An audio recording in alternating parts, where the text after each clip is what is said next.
नमस्कार. आज आपण एक्झाम्पल बघणार आहोत या व्हिडिओमध्ये आणि हे एक्झाम्पल पॅरामेट्रिक कर्व या टॉपिकवर असतील. ठीक आहे. तर पॅरामेट्रिक कर्वसाठी आपल्याला माहिती आहे आपण 4 रूल आहेत. 4 रूलमध्ये 1 बाय 1 पहिला rule symmetry, rule number 2 origin, rule number 3 nature of tangent आणि रूल नंबर 4 टेबल. तर टेबल कोणाचा?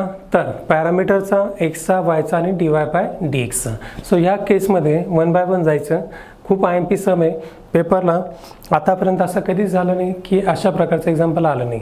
सो पेपरला व्हरायटी ऑफ द एक्झाम्पल काय असणार आहे बघा. चेंजेस काय होतील, इथे प्लस आहे तर मायनस होईल, मायनसचा प्लस होईल. मोस्ट ऑफ द टाईम या पॅटर्नमध्येच एक्झाम्पल राहतील. ठीक आहे. आणि हे एक्झाम्पल ते जसं टी दिलं आहे तर टीच्या जागी थिटासुद्धा देऊ शकतात. म्हणजेच काय, x equal to a theta plus sine theta आणि y equal to A 1 minus cos theta. तर अशा प्रकारे आयदर थिटाच्या फॉर्ममध्ये किंवा टीच्या फॉर्ममध्ये ते एक्झाम्पल देतील आपल्याला. फॉर्म कोणताही असू द्या, अशा प्रकारचं सम आलं की त्याला आपण म्हणणार पॅरामेट्रिक कर्व. पॅरामेट्रिक का म्हणायचं? कारण याच्यामध्ये 2 इक्वेशन आहे आणि ज्या फॉर्ममध्ये दिलं आहे तो फॉर्म कोणाचा आहे? टीचा आहे. मग टीच्या फॉर्ममध्ये दिलं आहे तो टी झाला पॅरामीटर आणि दोन्ही इक्वेशन मिळून कंबाईनली याला आपण काय म्हणणार? Parametric curve. सो इथे लक्षात ठेवायचं पॅरामीटर हा टी आहे. सो 1 बाय 1 जायचं. दिलेल्या एक्झाम्पलमध्ये पॅरामीटर टी आहे म्हणून पहिला पॉईंट सिमेट्री. आता सिमेट्री ह्या पॉईंटमध्ये आपण काय लिहिणार आहोत बघा. सिमेट्रीमध्ये कसं चेक करायचं सिमेट्रिक अबाउट एक्स आहे की वाय. पॅरामीटरला टीला मायनस टी पुट करायचं. Put T is equal to minus T. लक्षात घ्या, T equal to minus T जर पुट केलं मी तर काय होईल बघा. पुट T is equal to minus टी. मला मिळेल एक्स आणि वाय. बरोबर, एक्स आणि वाय दोघं सोबत घेऊ आपण. समजा एक्सची व्हॅल्यू होणार बघा ए टीच्या जागेवर मायनस टी, साईनच्या टीच्या जागेवर मायनस टी म्हणजे sine of minus T bracket closed. Okay. आता बघा हे जे सॉल्व केलं तर ह्या ठिकाणी साईनचा नेगेटिव्ह पॉवर आहे आणि हा मायनस आहे. तर आपल्याला एक गोष्ट लक्षात ठेवायला लागेल, साईनचा नेगेटिव्ह पॉवर हा नेगेटिव्ह असतो म्हणजे साईन ऑफ मायनस थिटा हा मायनस साईन थिटा असतो आणि कॉस ऑफ मायनस थिटा हा कॉस थिटा असतो. एवढं लक्षात ठेवा. मग या ठिकाणी साइन ऑफ मायनस टी हा मायनस साइन टी होणार आणि इथे मायनस टी तसाच. म्हणजेच एक्स इज इक्वल टू मिळेल मला a equal to minus t, minus पुढे येईल मायनस साइन टी आणि पुढे दोघं जर मायनस कॉमन घेतले तर मला एक्सची व्हॅल्यू मिळेल X is equal to minus A T plus sine T. बघा मायनस कॉमन घेतला.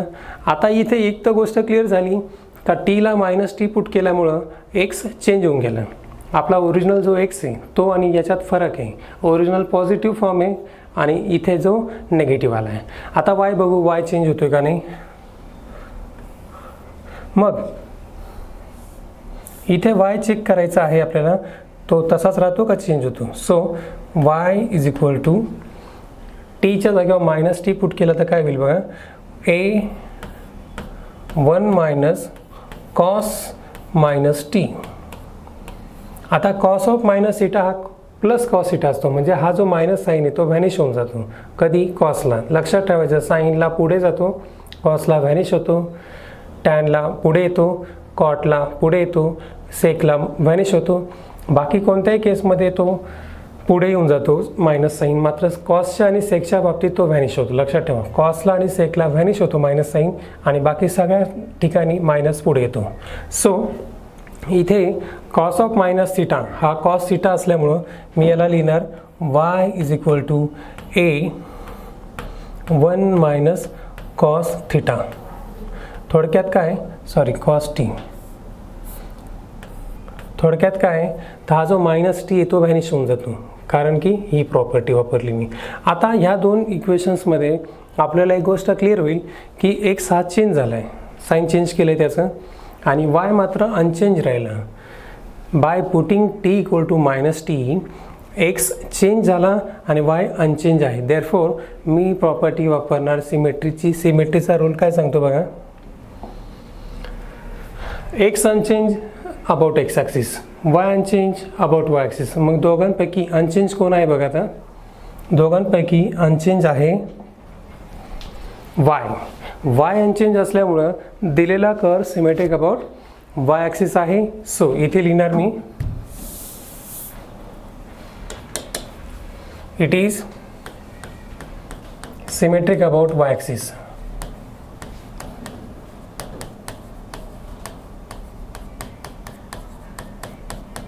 ठीक आहे, सिमेट्रिक अबाउट वाय ॲक्सिस झाल्यानंतर माझा सेकंड पॉईंट आहे point origin. Okay, second point घेणार मी ओरिजिन. तर ह्या पॉईंटमध्ये फक्त एक काम करायचं आहे आपल्याला, काय की दिलेला कर्व ओरिजिनमधून पास होतो की नाही एवढंच लिहायचं आहे. ठीक आहे, मग ह्या पॉईंटमध्ये आपण काय लिहिणार, कर्व पास होतो की नाही. मग इथे यायचं बघायचं एक्स आणि वाय अशा कोणत्या व्हॅल्यूला 0 होतात. मग आता ते कसं ओळखणार आपण, सरळ सरळ एक्सला 0 पुट करून द्या. एक्सला जर 0 पुट करून दिलं तर मला काय मिळेल बघा, 0 is equal to A T plus sine T. Okay, आणि एक तर एक्सला 0 पुट करा, किंवा असं करू शकतो आपण शॉर्टकटमध्ये एक्झाम्पल बघायचं आणि चेक करायचं अशी कोणती टीची व्हॅल्यू आहे का ज्या व्हॅल्यूला एक्स आणि वाय दोघं पण 0 होतात. आणि ती अशीच व्हॅल्यू पाहिजे की जी आपण पुट करणार आहोत ती दोघांना एकच व्हॅल्यू पुट करायची. असं नाही चालणार की एक्सला समजा एक्सच्या टीमध्ये समजा मी ते 0 पुट केला आणि वायच्या टीमध्ये इथे वेगळा कोणता तरी व्हेरिएबल. लक्षात ठेवायचं जी व्हॅल्यू आपण इथे टीला पुट करणार तीच व्हॅल्यू खाली पुट करायची आणि त्याच व्हॅल्यूला दोघं पण 0 आले पाहिजे. मग दोघं पण एका सिंगल व्हॅल्यूला 0 कधी येतील, तर इथे समजा मी टीला 0 पुट केलं तर मला मिळेल बघा X equal to A 0 plus sine 0, म्हणजे एक्सची जी टर्म आहे ती पूर्णपणे 0 होणार आहे. कोणत्या व्हॅल्यूला, तर 0ला. बघा जर मी टी 0 पुट केला तर मला काय मिळेल, X equal to A 0 plus sine 0. ठीक आहे, याचाच अर्थ एक्स हा काय झाला 0. फाईन, आपला टार्गेट काय आता, एक्स जसा 0 होतोय तसाच वाय पण 0 झाला पाहिजे त्याच व्हॅल्यूला, दुसऱ्या व्हॅल्यूला नाही. मग त्याच व्हॅल्यूला वाय 0 होतो का बघूयात. Y is equal to A 1 minus cos T, 1 minus cos टीची तीच व्हॅल्यू घ्यायची 0. सो कॉस 0 1 असल्यामुळं इथे आपल्याला मिळेल 1 मायनस कॉस 0. कॉस 0 1 आहे, 1 मायनस 1 0, आणि वाय सुद्धा 0 झाला. बघा एकाच व्हॅल्यूला एक्स आणि वाय दोघं पण 0 झाले, म्हणून आपण कंक्लूड काय करणार, फक्त एक स्टेटमेंट लिहायचं, काय की दिलेला कर्व पासेस थ्रू ओरिजिन, बस एवढंच लिहायचं. ठीक आहे, आता कर्व ओरिजिनमधून पास होतोय त्याचं कारण काय, कारण दोघं पण एका सिंगल व्हॅल्यूला 0 होतात. ओके, तिसरा पॉईंट लिहिणार आपण नेचर ऑफ टँजेंट.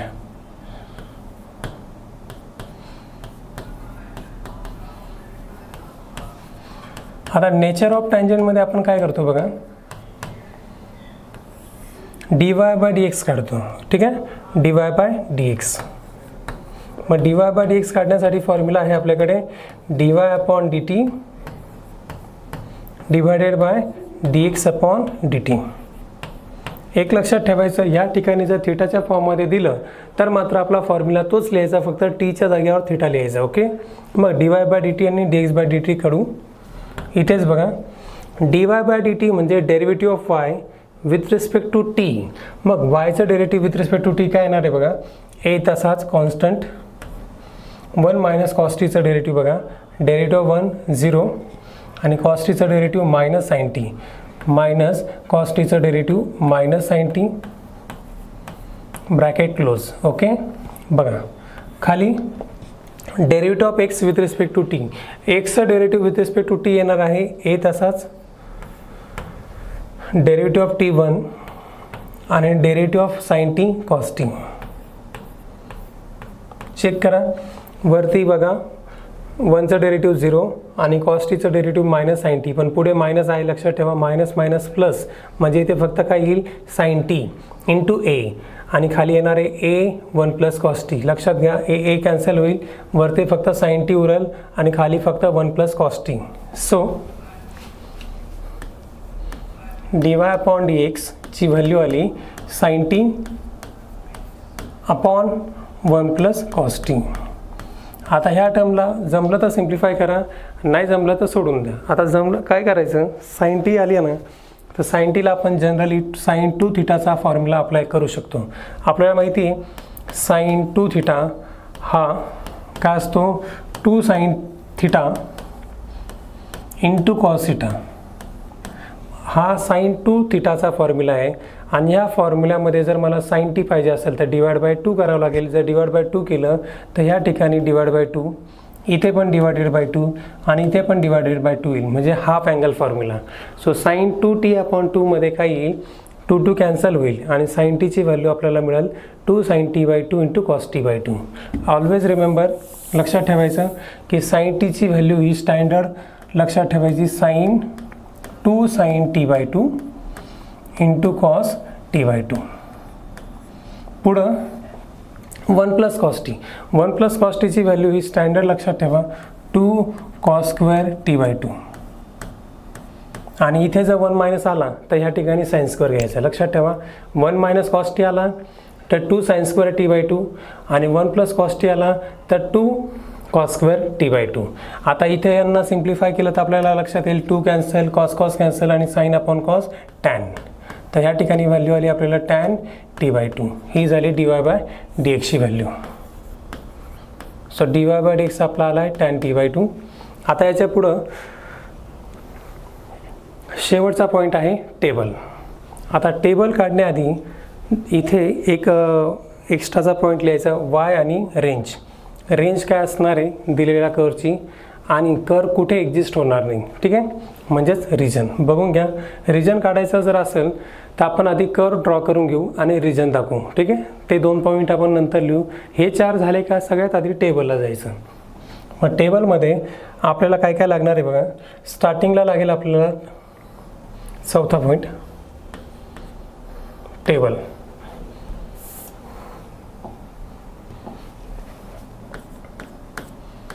टेबलमध्ये एक लागेल आपल्याला टी पहिला, दुसरा लागेल आपल्याला एक्स, तिसरा लागेल आपल्याला वाय आणि चौथा लागेल आपल्याला dy अपॉन dx. ह्या ठिकाणी आपण अजून 1-2 पॉईंट लिहिणार आहोत. एक म्हणजे रेंज आणि दुसरा म्हणजे कर्व जिथे एक्झिस्ट करत नाही तो पॉईंट. पण हे दोन्ही पॉईंट आपण कधी लिहिणार, आधी कर्व ड्रॉ करून घेऊ आणि मग लिहू, ठीक आहे. सो टी जनरली काय घ्यायचं तर या ठिकाणी टीच्या स्टँडर्ड व्हॅल्यू पाठ करा. जनरली 0च्या पलीकडे 2 आणि अलीकडे 2. समजा 0च्या तिकडं पाय आणि 2π घ्या आणि नेगेटिव्ह साईडला -2π पर्यंत जा. सो मी घेणार -2π -π. प्रत्येक एक्झाम्पलमध्ये ह्या व्हॅल्यू घेतल्या तरी चालतील. 0 π आणि 2π. बघा ह्या व्हॅल्यू आपण घेतल्या आहेत.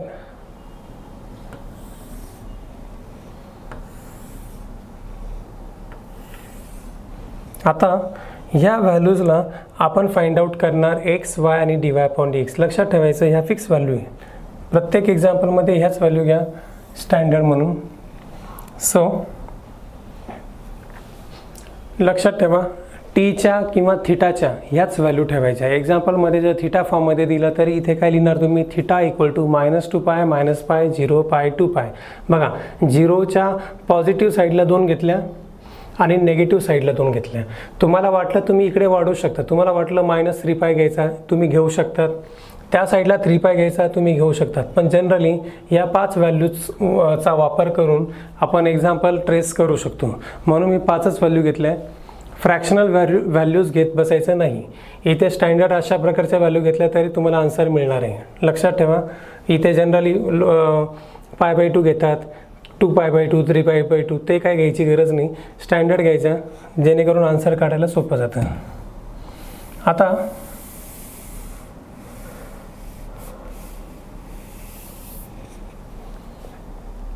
पुढे दिलेल्या कर्वमध्ये 1 बाय 1 आपण x आणि y ट्रेस करू, x आणि y च्या व्हॅल्यू फाइंड आउट करू.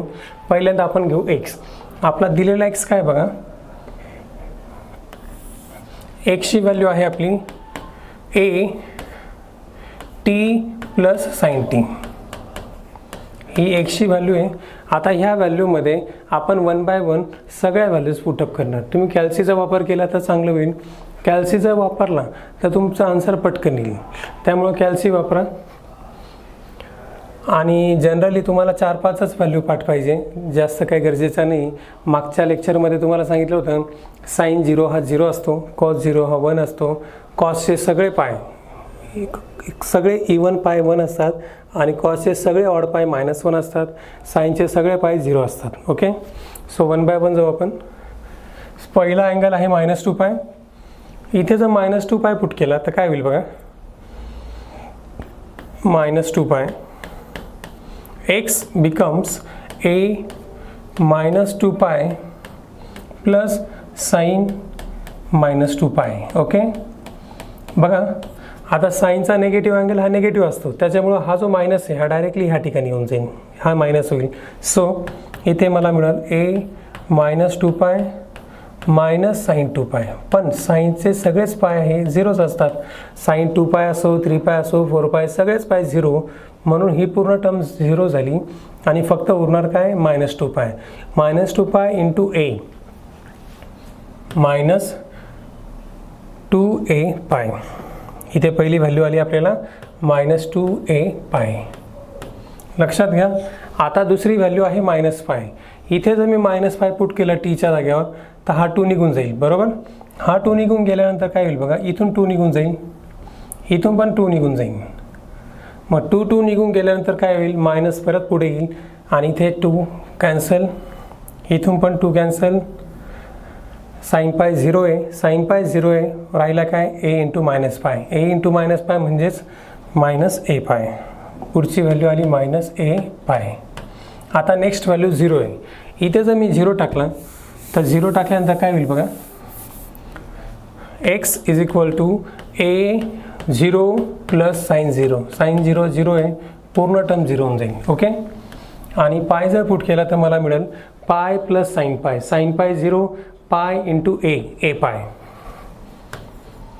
नेक्स्ट 2π जर पुट केला तर साहजिक आहे तिथे काय येणार आहे 2a पाय. अशा प्रकारे x चा टेबल झाला. आता y चा टेबल, y चा जो टेबल आहे त्या टेबलमध्ये आपल्याला y चं इक्वेशन लागणार आहे. त्या y चं इक्वेशन आपलं आहे y equal to a 1 minus cos t.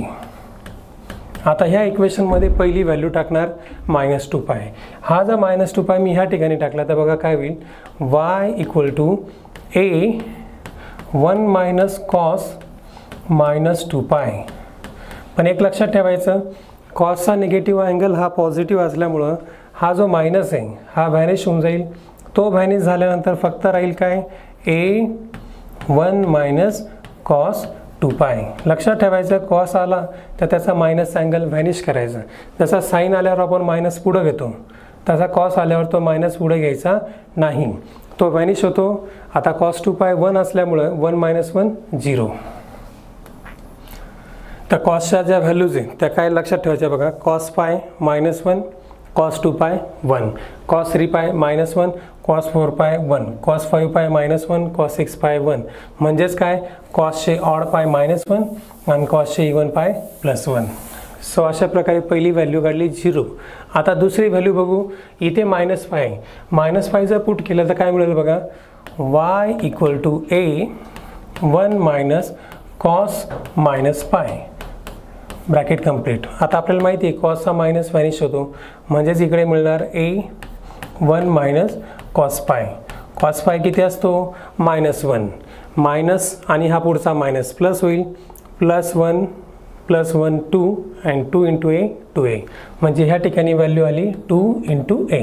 लक्षात ठेवा, पॅटर्न जर एकदा 2 व्हॅल्यू आल्या बाकी सगळ्या व्हॅल्यू तशाच येतील अल्टरनेट फॉर्ममध्ये. पहिला 0, दुसरा 2a, तिसरा 0च येईल. चेक करा, चौथा 2a येणार आणि पाचवा परत 0. पहिल्या दोन आले का बाकीच्या रिपीट करायच्या बघा. 0 2a 0 2a 0. ओके, अशा प्रकारे x आणि y झाले. आता आपण फाइंड करू dy/dx. सो dy/dx काढण्यासाठी काय करायचं आहे, तेच हा जो dy/dx आहे त्याच्या t मध्ये, टॅनच्या t मध्ये पहिला अँगल पुट करा -2π. मी पहिला पुट करून दाखवतो -2π. आता -2π जर इथं टाकला तर dy/dx काय मिळेल बघा. dy/dx is equal to tan -2π upon 2. 2 cancel आणि फक्त काय उरेल, टॅन ऑफ -π. आपल्याला मिळाला टॅन ऑफ -π आणि हा जो मायनस आहे टॅन असल्यामुळं मायनस पुढं जाईल, म्हणजेच राहील तो -tan π. आता tan π ची व्हॅल्यू आपल्याला, जर tan π ची व्हॅल्यू माहिती नसेल तर कॅल्सी वापरा किंवा त्याला sin π आपण cos π लिहा. sin π हा 0 असतो आणि cos π हा -1, तर 0 अपॉन -1 0, तर टोटल आन्सर आलं 0. tan π 0 असल्यामुळे इथे dy/dx ची सगळ्यात पहिली व्हॅल्यू आपल्याला मिळाली 0. आता दुसरी व्हॅल्यू काय आहे, -π. इथे जर मी -π पुट केला असता तर हा 2 निघून गेला असता, इथून 2 जर निघून गेला, सो आपल्याला मिळेल tan -π/2. tan -π/2 म्हणजेच काय, मायनस ऑफ tan π/2. तो जो मायनस आहे तो पुढे जाईल, तो मायनस पुढे गेल्यानंतर आपण असं लिहू शकतो -tan π/2. लक्षात घ्या, टॅनचा असो, कॉटचा असो, कोसेकचा असो या साईनचा असो, बाकी सगळे मायनस पुढे जातात. फक्त कोणाचे पुढे जात नाही, तर कॉसचा आणि सेक्सचा. हा जो मायनस आहे हा पुढे आला. tan π/2 हा इन्फिनिटी असतो, त्याचं कारण कॅल्सी वापरा किंवा त्याला sin π/2 आपण cos π/2 करा. sin π/2 1, cos π/2 0 आणि 1/0 इन्फिनिटी, म्हणून tan π/2 ची व्हॅल्यू झाली इन्फिनिटी. आले दोन. आता हे दोन आले की बाकीच्या ज्या व्हॅल्यूज आहेत त्या डायरेक्टली काढायच्या. 0 इन्फिनिटी आहे, डायरेक्टली तुम्ही लिहू शकतात 0 इन्फिनिटी 0. पहिला 0, दुसरा इन्फिनिटी, तिसरा 0, चौथा इन्फिनिटी, पाचवा 0. ह्या व्हॅल्यूज अल्टरनेट फॉर्ममध्येच येतात. ठीक आहे, तर अशा प्रकारे तुमचा टेबल फॉर्म झाला आहे. टेबल झाल्यानंतर जे एक्स्ट्रा तुम्हाला लिहायचं आहे ते काय लिहायचं बघा. तर इथे तुम्हाला लिहायचं आहे range. Here y takes 0 to 2a, म्हणजे y व्हॅरीज 0 to 2a. मग y ची जी रेंज आहे ती काय आहे, 0 to a. त्याच्या बाहेर नाही जाते बघा, y 2a वरती नाही जाते आणि 0च्या खाली पण नाही जाते, म्हणून ही काय झाली y ची रेंज.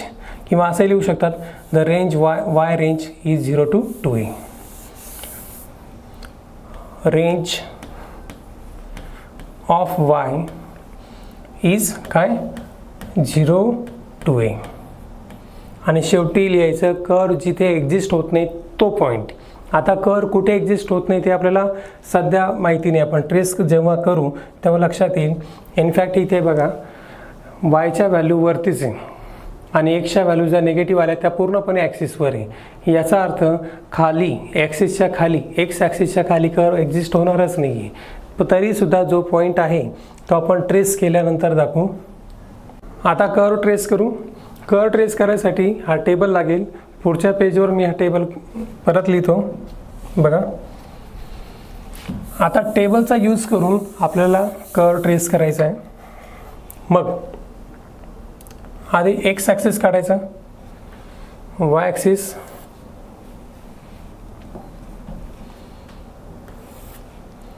या ठिकाणी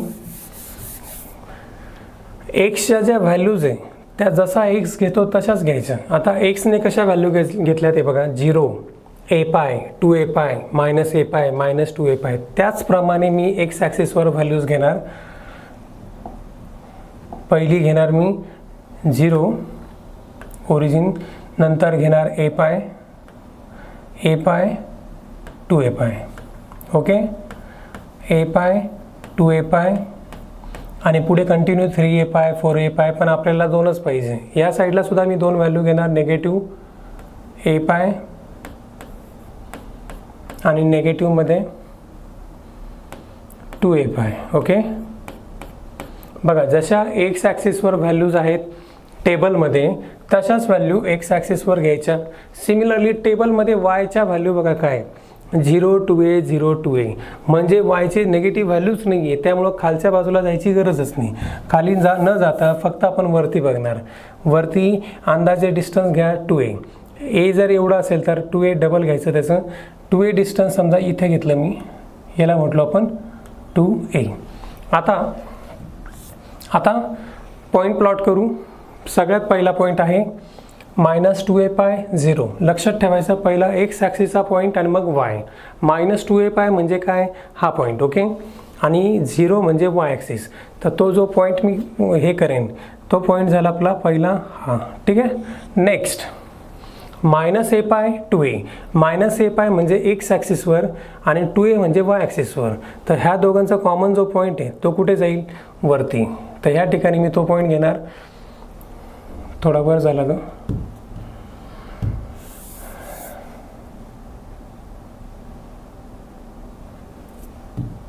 बघून घ्या, या ठिकाणी वाय ॲक्सिसवर दुसरा जो पॉईंट आहे तो घेणार मी -a पाय 2a. -a पाय इथे आणि इथे समजा अंदाजे घेतला मी 2a.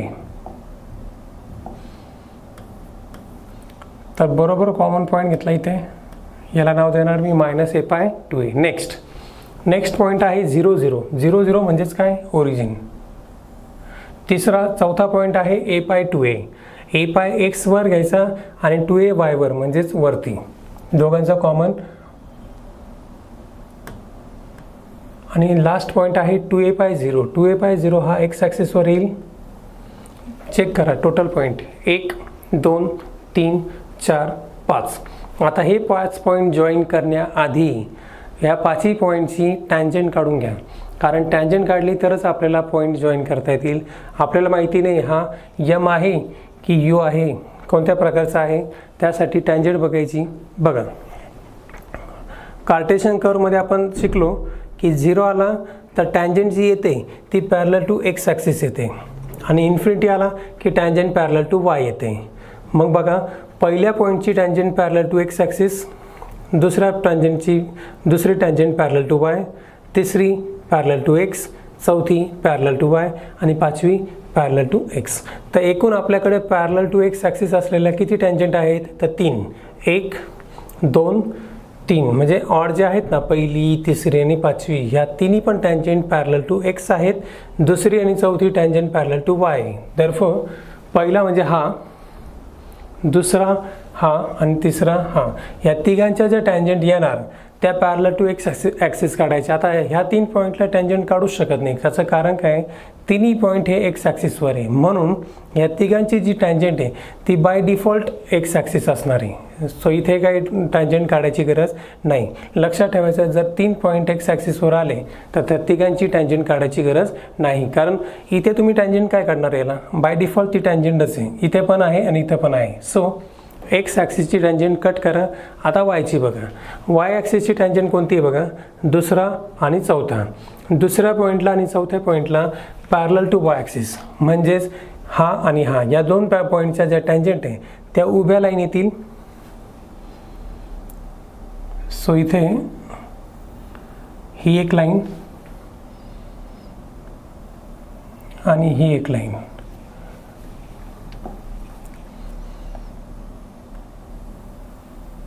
चेक करा, ह्या 2 टँजंट आहेत ज्या पॅरलल टू वाय आहेत, आणि ह्या 2 पॉईंट कोणते, तर सेकंडवाला आणि चौथावाला.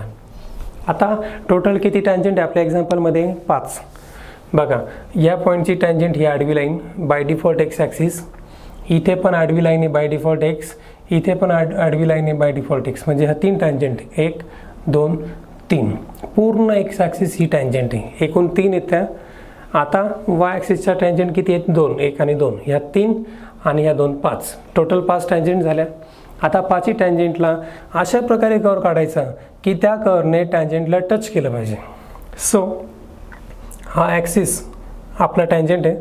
इथे जर मी असा अशा प्रकारे केलं तर ॲक्सिस आणि कर्व एकमेकांना टच नाही करणार. त्याचं कारण काय, कोणत्याही कर्वच्या कॉर्नर पॉईंटला आपण टँजंट काढू शकत नाही. का, तर तो कर्व पुढे एक्सटेंड होऊ शकतो, तो इंटरसेक्ट करेल, म्हणून कॉर्नर पॉईंटला अशा प्रकारे टँजंट काढता येत नाही. सो ही जी चॉईस आहे, हा पॉईंट आणि तो पॉईंट जॉईन करण्याची, ती चुकीची, हा रॉंग चॉईस आहे. अशा प्रकारे केलं तर एक्स ॲक्सिस त्या कर्वला इंटरसेक्ट करून जाईल, म्हणून ही चॉईस रॉंग आहे. मग अशा प्रकारे ट्रेस करायची टँजंट की त्या टँजंटने कर्वला टच केलं पाहिजे, ना की इंटरसेक्ट. मग इथे आपल्याकडे जी चॉईस राहते याला आणि त्याला जॉईन करण्याची, ती एकच चॉईस राहील, वरून गोल न करता खालून गोल करायचं. सो अशा प्रकारे जेणेकरून इथे पण टँजंट टच झाली पाहिजे आणि ह्या पण टँजंटला तो टच झाला पाहिजे. सो बघा इथे पण टच करतोय तो. आता बघा टँजंट कर्व, टँजंट कर्व, म्हणजे कर्व बघा इथल्या टँजंटला पण टच करतोय आणि ह्या ज्या उभी टँजंट आहे त्या टँजंटला सुद्धा कर्व काय करतोय, टच करतोय. सो हा करेक्ट कर्व आहे. ठीक आहे, थोडा चांगला काढू.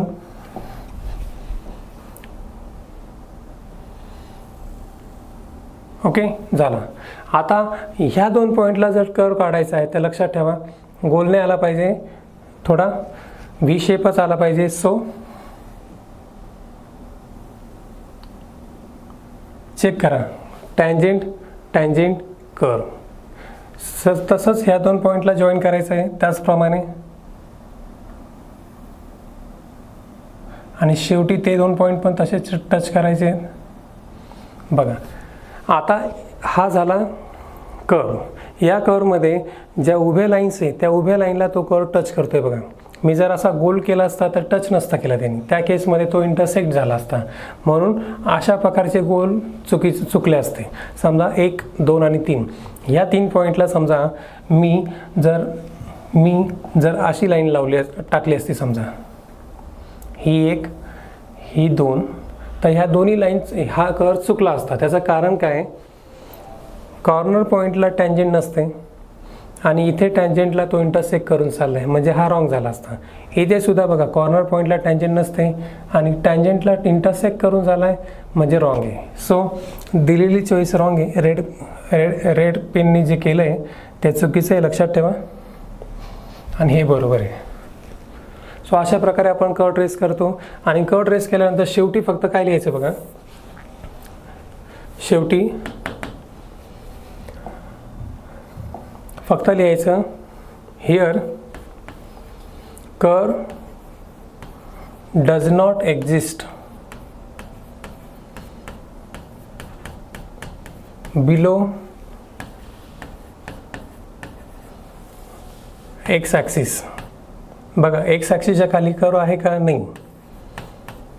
तर अशा प्रकारे आपण कर्व ट्रेस करतो. कर्व ट्रेसिंगमध्ये 4च पॉईंट आहेत. पहिला सिमेट्री, दुसरा ओरिजिन, तिसरा नेचर ऑफ टँजंट आणि चौथा टेबल. लक्षात घ्या. आता याचं काम झालं आपलं. हा टेबल आपण पुसून टाकू.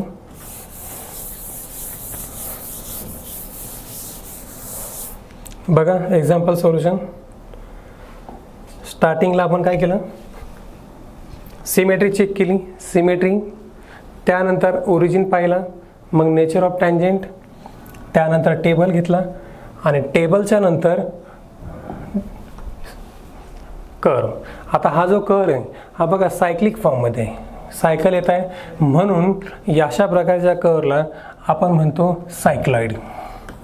याला म्हणतो आपण सायक्लॉइड. लक्षात ठेवा.